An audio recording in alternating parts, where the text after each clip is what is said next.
اللہ ہی ہمیں رزق دے رہا ہے، اللہ ہی کی طرف ہمیں لوٹ کر جانا ہے، لہذا ہمیں اس زندگی میں ہر کام کرتے ہوئے اپنے رب کو یاد رکھنا چاہیے۔ قرآن مجید کا آغاز بھی اللہ سبحانہ وتعالیٰ نے بسم اللہ سے کیا، اور ہمارے لیے یہی مشروع کیا کہ ہم اپنا ہر قول اور عمل بسم اللہ کے ساتھ شروع کریں۔ پہلی وحی کا آغاز بھی اللہ کے نام کے ساتھ ہوا۔ جبریل امین نے پہلی مرتبہ جب نبی صلی اللہ علیہ وسلم کو قرآن مجید کی پہلی آیت سکھائی تو فرمایا اقرأ بسم ربک الذی خلق، اپنے رب کے نام سے پڑھ جس نے پیدا کیا۔ تو گویا عبادت ہو یا ہمارے دنیا کے کام ہوں، ان سب میں ہمیں اپنے رب کو یاد رکھنا ہے، اور اس کے بے شمار فائدے بھی ہیں۔ اللہ سبحانہ وتعالیٰ کا نام بابرکت ہے، لہذا جب ہم اللہ کے نام سے کوئی کام شروع کرتے ہیں تو ہمارے کاموں میں برکت پیدا ہو جاتی ہے۔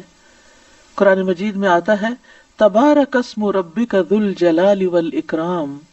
بہت بابرکت ہے تیرے رب کا نام جو بہت عظمت والا، اکرام والا ہے۔ جب ہم عبادت کرتے ہیں تو کہتے ہیں ایاک نعبد و ایاک نستعین، صرف تیری ہی ہم عبادت کرتے ہیں اور تجھی سے ہم مدد چاہتے ہیں،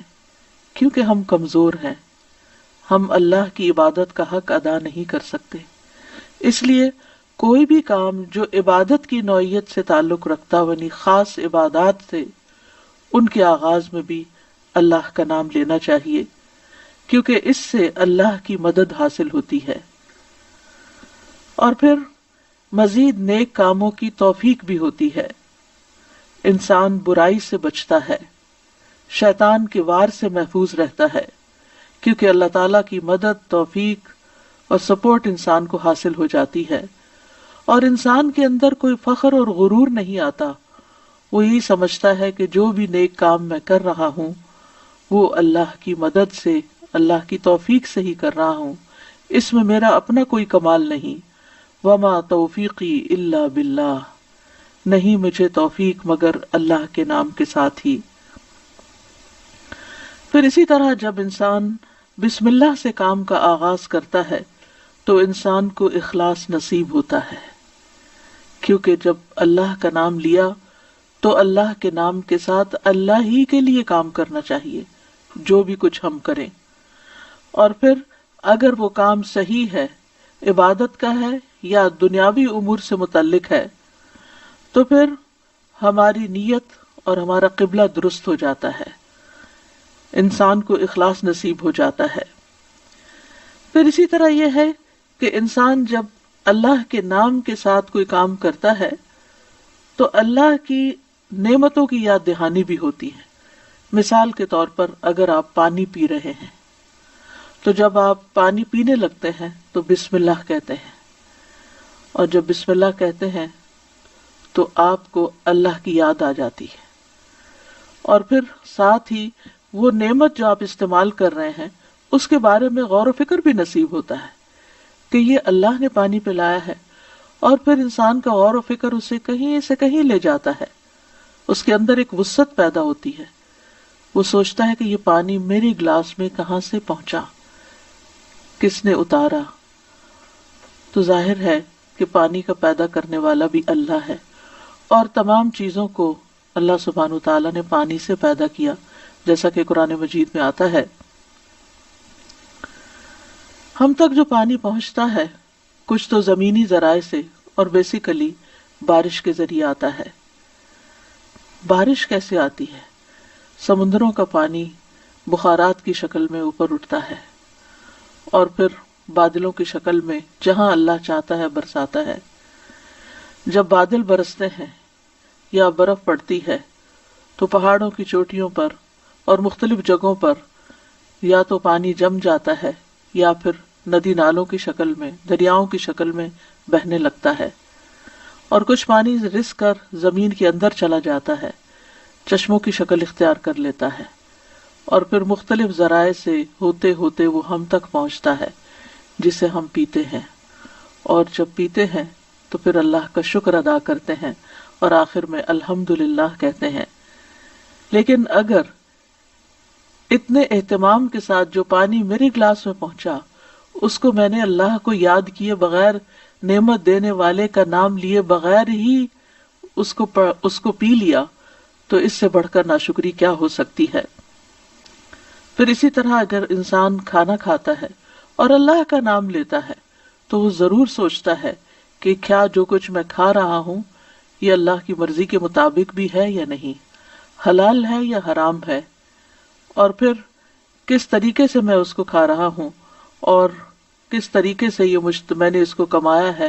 یا مجھ تک پہنچا ہے، ان ساری چیزوں پر بھی غور و فکر ہونے لگتا ہے۔ تو گویا بسم اللہ پڑھنا بار بار انسان کو اللہ کی یاد دلاتا ہے اللہ، اور اس طرح انسان اللہ کی اطاعت کی طرف مائل ہوتا ہے، اللہ کی دی ہوئی نعمتوں کو اللہ کی رضا میں استعمال کرتا ہے اور اللہ کو یاد کرتے ہوئے اللہ کا قرب حاصل کر لیتا ہے۔ یعنی جب ہر کام کے شروع میں جب ہم اٹھتے بیٹھتے چلتے پھرتے ہم اللہ کا نام لیتے ہیں تو اس طرح ہمیں اللہ سبحانہ وتعالیٰ کا قرب نصیب ہوتا ہے، اور ہمارے دنیا کے کام بھی عبادت بن جاتے ہیں کیونکہ وہ اللہ کی مرضی کے مطابق اللہ کی رضا کے لیے ہوتے ہیں، اور اس طرح دنیا میں بھی کاموں کے اندر برکت پیدا ہوتی ہے، سہولت پیدا ہوتی ہے، اللہ کی مدد شامل حال ہوتی ہے، اور آخرت میں بھی یہ عمل فائدہ دیتا ہے، اور انسان کے اندر کوئی تکبر و غرور پیدا نہیں ہوتا۔ وہ سوچتا ہے کہ جو کچھ مجھے ملا ہے یہ اللہ کا فضل ہے۔ پھر ہم دیکھتے ہیں کہ انبیاء کا طریقہ بھی یہی رہا ہے۔ نوح علیہ السلام کے بارے میں آتا ہے کہ جب وہ کشتی پر سوار ہوئے تو انہوں نے دعا پڑھی، اس کا آغاز بھی بسم اللہ سے کیا، بسم اللہ مجریہا و مرساہا۔ اسی طرح سلیمان علیہ السلام نے ملکہ سبا کو جو خط لکھا اس کے آغاز میں بھی بسم اللہ لکھا۔ پھر اسی طرح ہم دیکھتے ہیں کہ نبی صلی اللہ علیہ وسلم متعدد مقامات پر بسم اللہ کی تعلیم دیتے ہیں، جس کے بارے میں آگے ہم متعدد احادیث میں دیکھیں گے کہ کس طرح آپ صلی اللہ علیہ وسلم کی زندگی کا ایک اہم حصہ تھا بسم اللہ پڑھنا، اور جس کام کا آغاز اچھا ہو جائے اس کا انجام بھی اچھا ہوتا ہے۔